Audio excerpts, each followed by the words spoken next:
이는 한 아이가 우리에게 낳고 한 아들을 우리에게 주신 바 되었는데 그 어깨에는 정사를 메었고 그 이름은 기묘자라 모사라 전능하신 하나님이라 영존하시는 아버지라 평강의 왕이라 할 것임이라. 그 정사와 평강의 더함이 무궁하며 또 다윗의 왕자와 그의 나라에 군림하여 그 나라를 굳게 세우고 지금 이후로 영원히 정의와 공의로 그것을 보존하실 것이라. 만군의 여호와의 열심히 이를 이루시리라. 아멘. 네. 오늘 그 하나님의 일하심이라는 제목으로 말씀 전하겠습니다. 오늘 말씀은 이사야에게 주신 하나님의 말씀인데요. 이사야가 활동하던 시기는 이제 히스기야 왕 때, 그러니까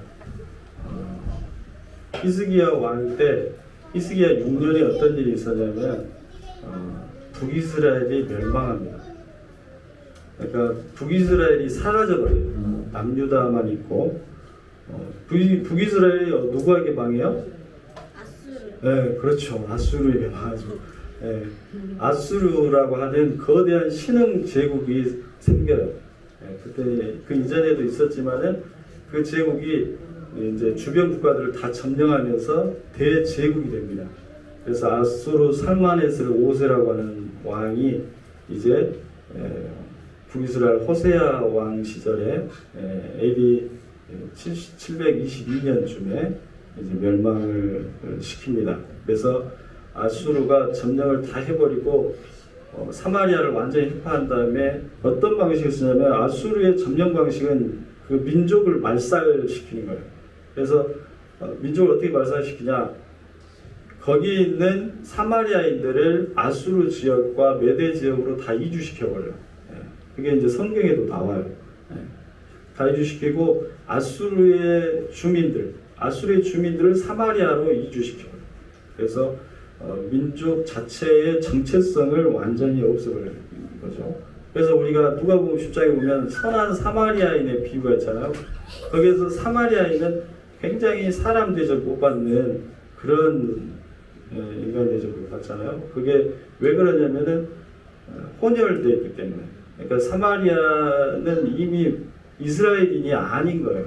아수르인이 많이 와서 살게 됐고 또 혼혈이들이 되게 많았기 때문에 이방 땅이라고 사마리아 지역을 이방 땅이라고 보았던 거죠. 그래서 이제 사마리아인들이 그렇게 멸시를 받았단 말이에요.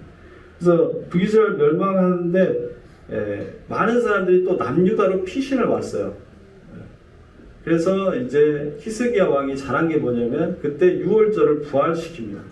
유월절을 잘 지키지 않고 있다가 유월절을 부활시킴으로써 북이스라엘과 남유다가 가지고 있는 같은 문화, 같은 언어 그것을 회복시키는 거죠. 그래서 우리가 남북이 화해하게 되고 통일되게 되면 같은 노래, 예를 들어서 아리랑이라든지 같은 그런 어떤 이렇게 뭐 추석을 지킨다든지 이런 것들을 더 잘 이렇게 활성화시키는 게 좋죠. 그러니까 마찬가지로 히스기야 왕이 유월절을 대대적으로 엄청 크게 함으로 지킴으로 인해서 남한과 북한이 이제 북이스라엘이 함께 어우러져서 유월절을 지키고 하나님을 경외함으로써 이제 하나가 될 수 있게 그렇게 한 것이죠. 그래서 아수르는 상당히 잔인한 민족이었어요. 그래서 아수르가 이제 남유다를 쳐들어오기 직전이었어요. 이제 남유다도 먹어버리기 위해서 쳐들어오기 직전에 이제 이사야를 통해서 하나님께서 주신 말씀이죠. 오늘 주신 말씀을 보면은 하나님께서 이스라엘을 위해서 이집트나 주변국에서 어떤 지원군을 보내주시겠다, 너희를 도울 자를 보내주시겠다 그런 예언의 말씀이 아니었어요. 또한 싸움을 버틸 수 있는 그런 엄청난 물질들 또 양식을 너에게 보내주겠다 그런 말씀도 아니었습니다. 오늘 말씀은 뭐라고 하고 있어요? 한 아이가 태어날 것이다. 한 아이가 우리에게 낳고 한 아들을 우리에게 주신 바 되었다. 그렇게 말씀하고 있습니다. 그래서 이 아이를 통해서 구원의 역사가 나타날 것이다. 그렇게 말씀하고 있습니다. 이것이 바로 무엇이냐? 하나님의 일하시는 방식이에요. 하나님의 일하시는 방식. 우리가 이걸 잘 기억해야 돼요. 하나님은 어떻게 일하시는가? 오늘 우리에게도 마찬가지입니다. 전쟁의 승패는 하나님의 손안에 있는 줄로 믿습니다. 중요한 것은 우리가 그 하나님의 일하시는 방법을 믿느냐, 믿지 않느냐. 거기에 있는 거예요. 우리가 하나님의 일하시는 방법을 믿느냐, 믿지 않느냐. 우리가 잘 아는 소년 다윗은 그 하나님의 일하시는 방법을 믿었습니다. 믿었어요. 그래서 골리앗 앞에서 왕의 철갑옷을 입는 것을 하지 않고 그것을 벗어버리고 뭐래요? 시냇가에서 흐르는 그 시냇가에 가가지고 돌멩이 5개를 들고 가서 바로 골리앗 앞에서 뭐라고 합니까? 너는 칼과 창과 단창으로 내게 오지만은 나는 만군의 여호와 네가 모욕하는 이스라엘 군대의 하나님의 이름으로 너에게 가노라. 자기가 갖고 있는 거 뭐예요? 돌멩이 5개하고 막대기. 그래서 그걸 보고 웃잖아요. 골리앗이 비웃어요. 네가 막대기 가지고 돌멩이 갖고 왔느냐? 그러나 하나님의 일하시는 방법은 뭐예요? 내가 가진 것이 아무리 작은 것이라고 할지라도 내가 하나님을 경외하고 하나님을 정말로 신뢰하고 하나님을 붙잡고 기도하고 하나님을 믿고 있다라고 한다면 그 믿음을 통해서 하나님은 우리를 사용해 주실 줄로 믿습니다. 예수님께서 베세다 광야에 계실 때 수많은 사람들이 몰려와서 베세다 광야에 5,000명 이상의 수많은 사람들이 몰려왔을 때 예수님 뭐라고 하셔요? 저희들을 불쌍히 여기시면서 너희가 먹을 것을 가져다 주라 라고 말씀하시죠. 그때 빌립이 이제 어떻게 먹을 것을 갖다 주겠느냐 주겠습니까 하면서 200데나리온의 돈이라고 할지라도 부족하겠습니다 라고 이야기를 하죠. 그때 한 손님이 일어나서 나에게 보리떡 5개와 물고기 2마리가 있습니다 라며 자신의 도시락을 내어놓습니다. 자신의 도시락을 내어놓아요. 그것은 5,000명을 먹기에는 턱없이 부족한 것이지만은 소년의 마음 안에는 예수님의 말씀에 순종하고자 하는 믿음이 있었다는 거예요. 너희가 먹을 것을 줘라. 너에게 먹을 것이 있느냐? 나에게 있는 것이 작은 것이라고 할지라도 오병이와 같은 작은 것이라고 할지라도 그것이 주님의 손안에 들리게 되면 주님의 말씀에 순종하는 것이라고 한다면 그것을 통하여서 그것을 축사하실 때 하나님은 역사하실 것이다. 그 믿음으로 나아갈 때 주님의 은혜를 입게 된 줄로 믿습니다. 그러므로 하나님을 움직이게 하는 것은 바로 우리의 현실이 이럼에도 불구하고 우리의 현실을 알잖아요. 여러분의 현실 다 각기 현실 속에서 어려움이 있잖아요. 우리의 현실이 이럼에도 불구하고 나는 하나님의 일하심을 믿겠다라고 하는 작은 믿음인 줄로 믿습니다. 그러므로 모든 것을 주관하시는 하나님만을 바라보게 하기 위해서 하나님께서는 군사를 보내시는 것이 아니고 물질과 양식을 보내시는 것이 아니고 바로 한 아이를 우리에게 보내시겠다고 약속하시고 있어요. 그래서 하나님의 일하시는 방식은 우리에게 고난을 피해가는 길을 주시는 것이 아니고 우리가 고난을 피해가는 길을 주시는 것이 아니고 고난 속에서 하나님을 바라보며 우리의 구차하고 버거운 현실 속에서 그 현실에 매몰되는 것이 아니라 하나님의 약속과 하나님의 말씀을 붙잡고 이겨낼 수 있는 힘과 지혜를 주시는 줄로 믿습니다. 우리는 지금 내게는 군사력이 필요합니다. 식량이 필요합니다. 좋은 무기가 필요합니다. 정치적인 힘과 권력이 필요합니다. 이렇게 요구할 수 있어요. 당장 그걸 달라고 요구할 수 있습니다. 하지만 하나님께서는 뭐라고 하셔요? 내가 너의 요새이고 너희가 너의 방패고 내가 너의 힘이고 내가 너의 산성이다. 이렇게 나를 믿으라고 말씀하고 계십니다. 그리고 우리에게 보내주시는 그 한 아기를 보내주신다고 말씀하셔요. 가장 힘없고 가장 연약한 아이를 보내주신다는 말씀입니다. 그분이 누구시겠습니까? 그분이 바로 예수 그리스도이시죠. 예수님을 보낼 테니 그분을 통해서 나의 힘과 지혜를 가지라 라고 말씀하고 있어요. 오늘 말씀에서 이제 그 아이에 대해서 설명을 해주고 있어요. 그래서 그 아이의 어깨에 뭐가 매었다고 했어요? 정사가 매었다 그렇게 말씀하고 있어요. 정말 연약해 보이고 힘없어 보이는 그 세상 풍파에 날아가 버릴 것만 같은 그 아이의 어깨에 뭐가 들렸냐? 정사, 즉 세상의 통치권이 들려있다. 그 아이에게 세상의 통치권이 들려있다. 우리는 사단에게 세상의 통치권이 있다라고 생각합니다. 그런 그 속임에 이렇게 넘어갈 때가 많아요.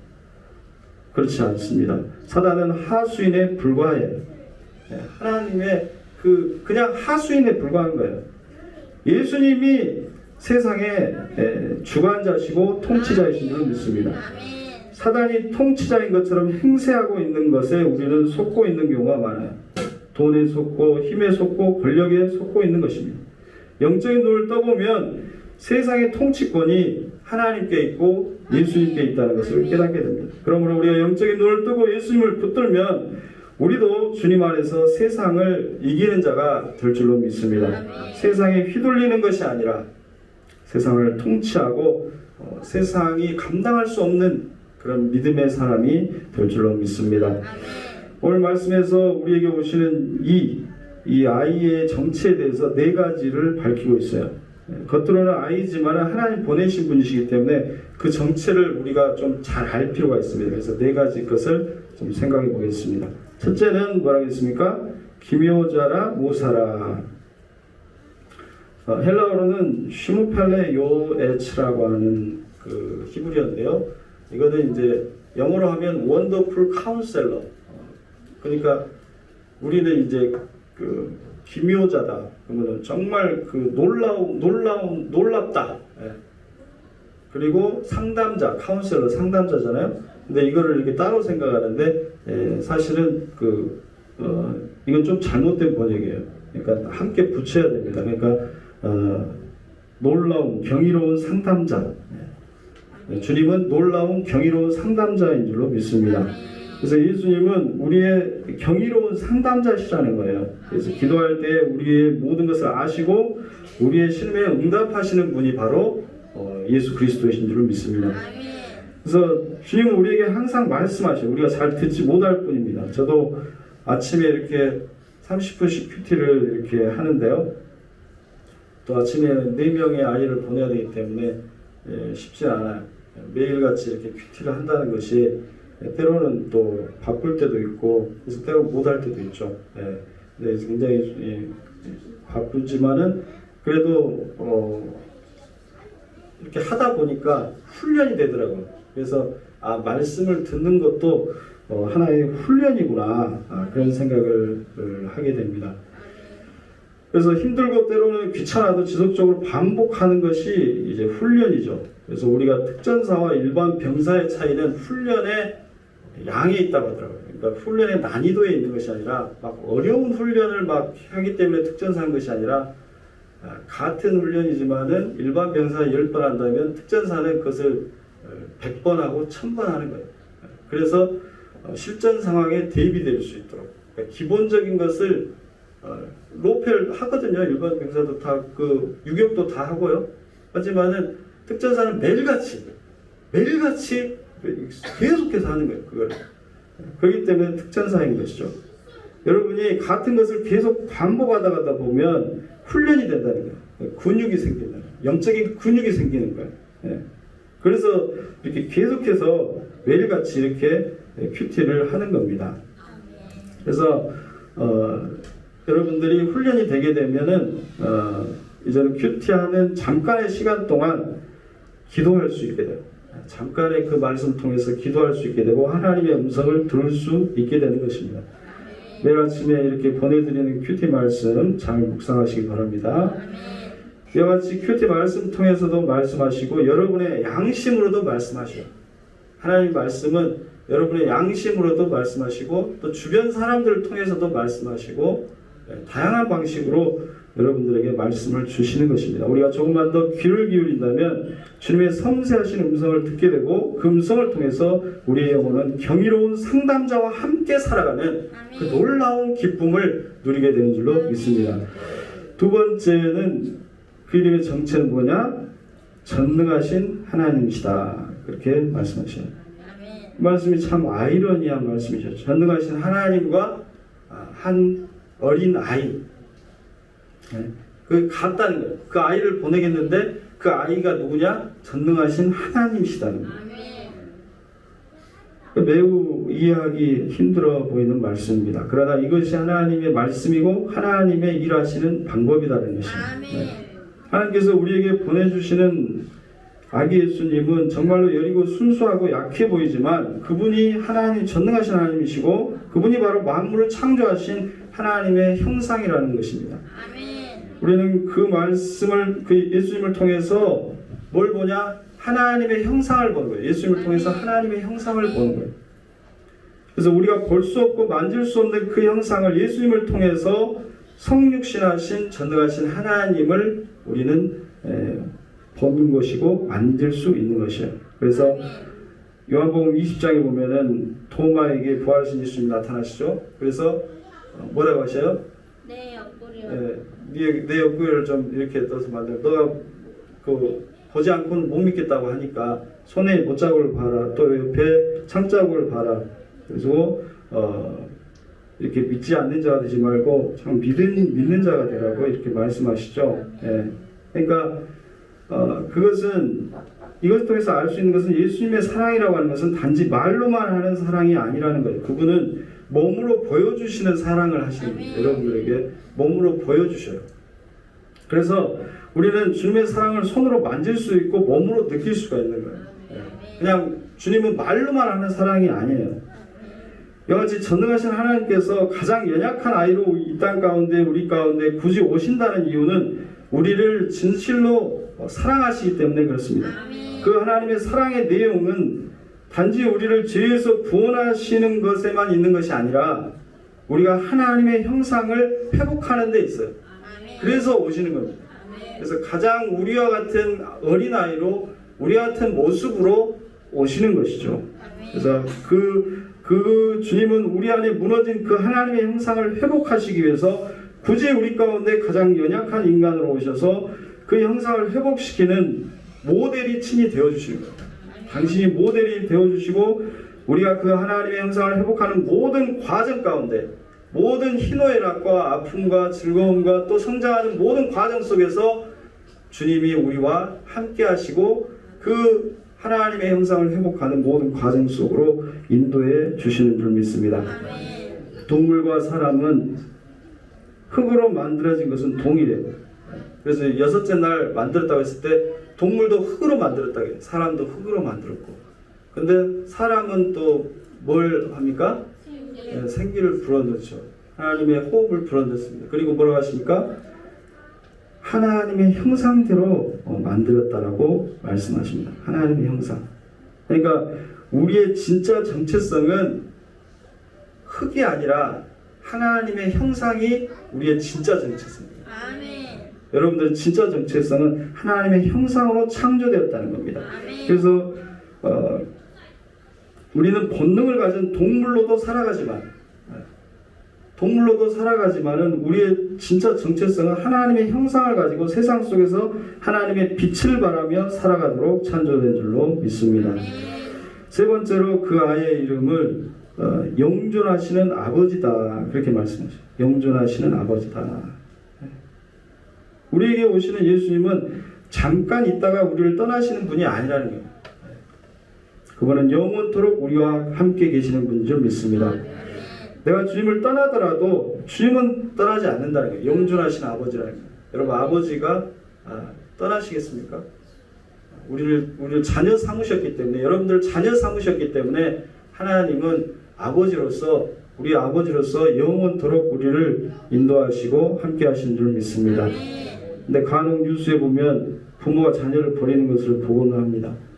참 마음이 아프죠. 마음이 아파요.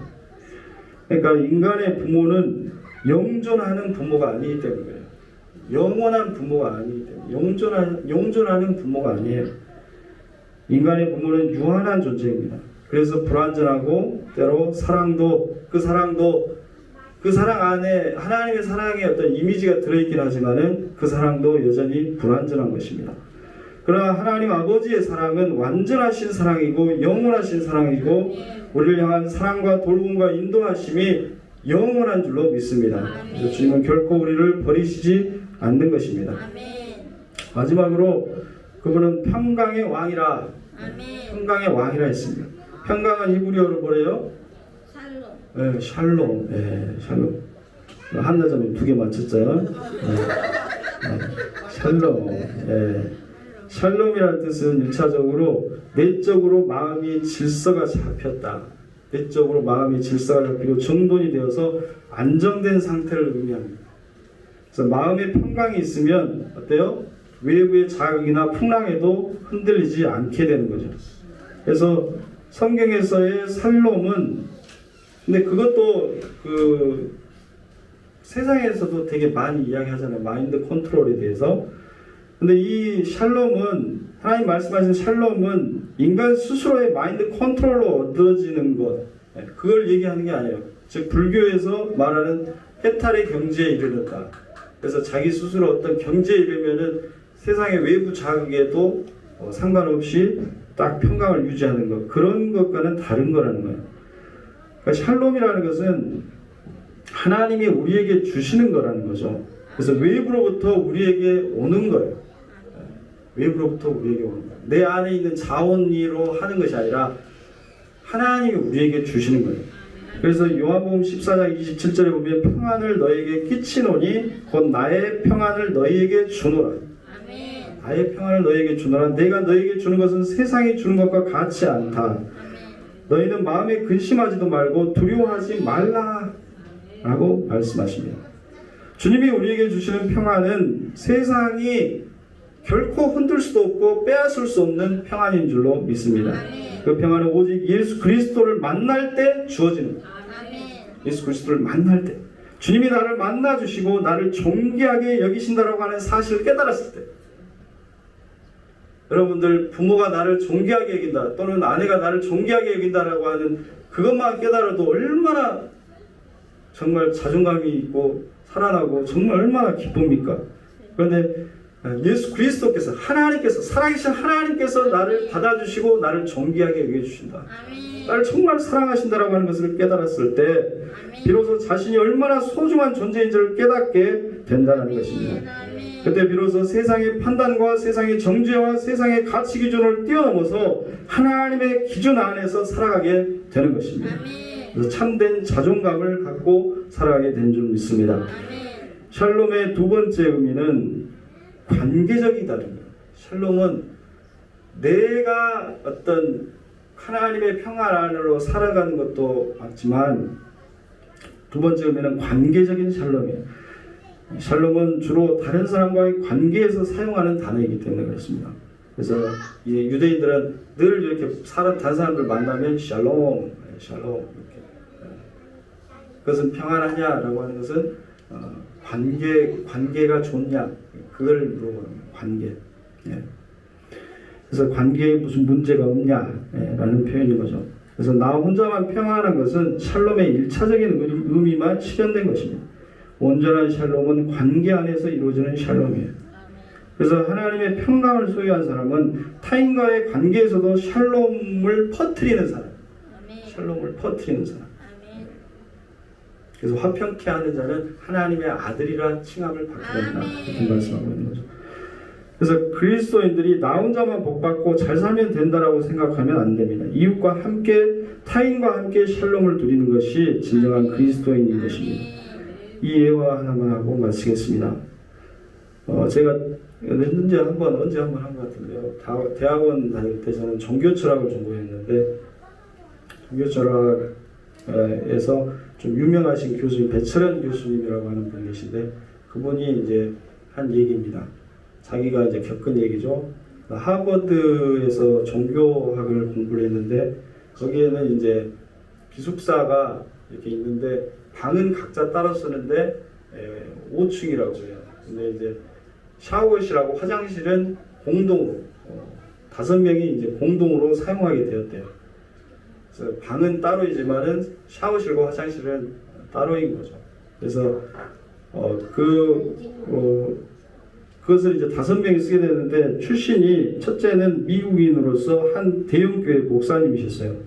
그래서 키가 2m 되는 스탠리라고 하는 흑인이었고 두 번째는 아르메니아 출신으로 이슬람교 사제인 아브라힘, 셋째는 티베트 불교 출신의 라마 승려인 느왕 조르덴, 넷째는 무신론자로 현재는 FBI 암호 해독가로 일하고 있는 존, 그리고 다섯째는 이 배철원 교수. 이 5명이 조tun실 등 같은 층에 살면서 화장실과 샤워실을 함께 공유했다고 합니다. 그런데 살면서 문제가 생겼는데 5명 중에 이 흑인 목사님이셨던 스탠리 목사님이 화장실과 샤워실을 사용하고 나면 정말 형용할 수 없는 정말 끔찍한 냄새가 거기에 이제 완전히 온통 더러워져 있고 끔찍한 냄새가 났다는 거예요. 그 후에 2-3시간 동안 아무도 그 화장실을 사용할 수가 없었다는 겁니다. 그래서 이 배철원 교수는 머리를 굴려가지고 학교에 헬스클럽이 있는데 그 헬스클럽에 가가지고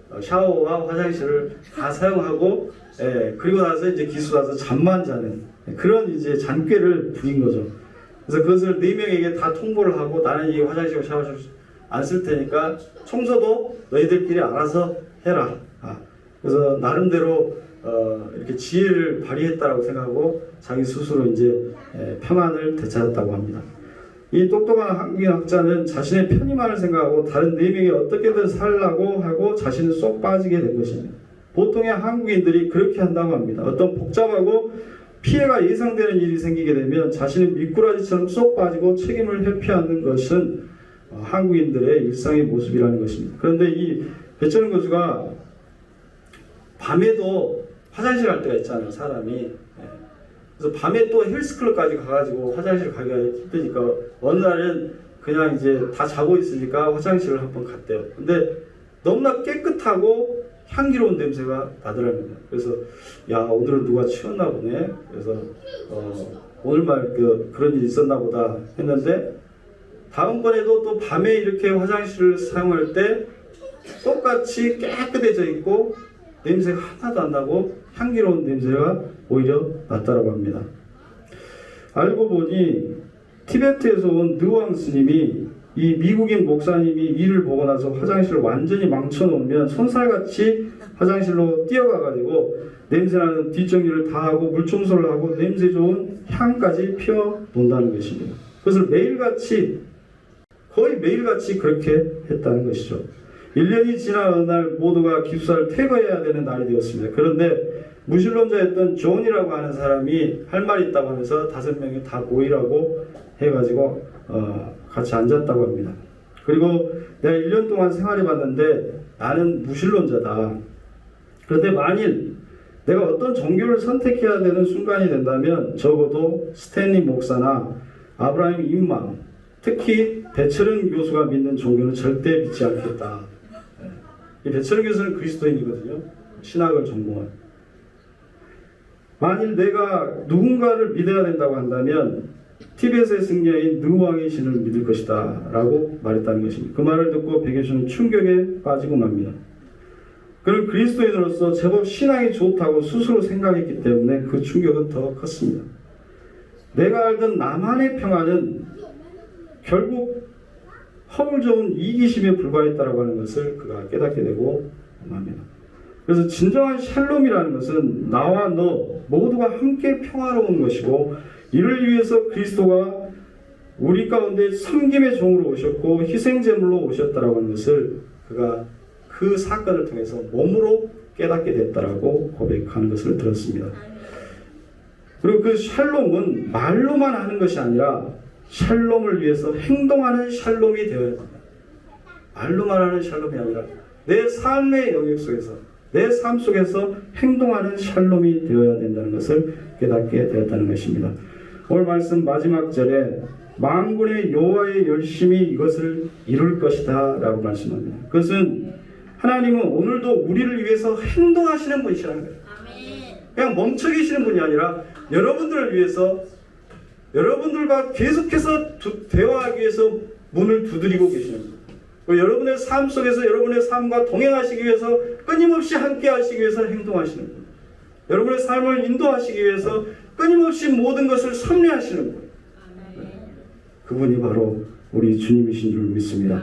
하나님께서 우리를 내 백성 삼으시고 내 자녀로 삼아주신다는 것은 단지 말로만 하는 취임새가 아니고 우리 가운데 오셔서 하나님의 열심으로 우리를 포기하지 않으시고 우리를 끊임없이 빚어가시는 하나님의 은혜인 줄로 믿습니다. 오늘 우리도 그 하나님의 열심을 본받아서 그리스도인으로서 열심을 내고 말로만이 아닌 내 삶 속에서 행동으로 나타낼 수 있는 행동하는 그리스도인이 될 수 있기를 바랍니다. 오늘 우리 가운데 오시는 주님은 경이로운 상담가이시오 전능하신 하나님이시오 영존하신 아버지요 평강의 왕이십니다.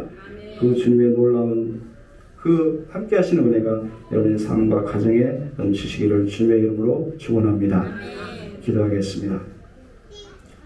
사랑의 주님 감사합니다. 오늘 우리에게 주시는 한 연약한 아이로 이 땅에 오시는 그 주님, 그분은 우리와 함께 하시는 경이롭고 신비한 상담가이시오 전능하신 하나님이시오 영존하신 아버지시오 또 평강의 왕이시라고 말씀하셨습니다.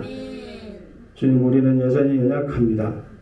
우리가 연약할 때 우리의 손을 붙잡아 주시는 주님, 우리가 연약하더라도 주님을 믿는 믿음은 강건하게 하시고 또 약한 것을 통해서 하나님의 능력을 나타내시는 그 주님을 바라보며 주님의 빛을 바라는 주님을 따라가는 그러한 삶이 되게 하여 주시옵소서.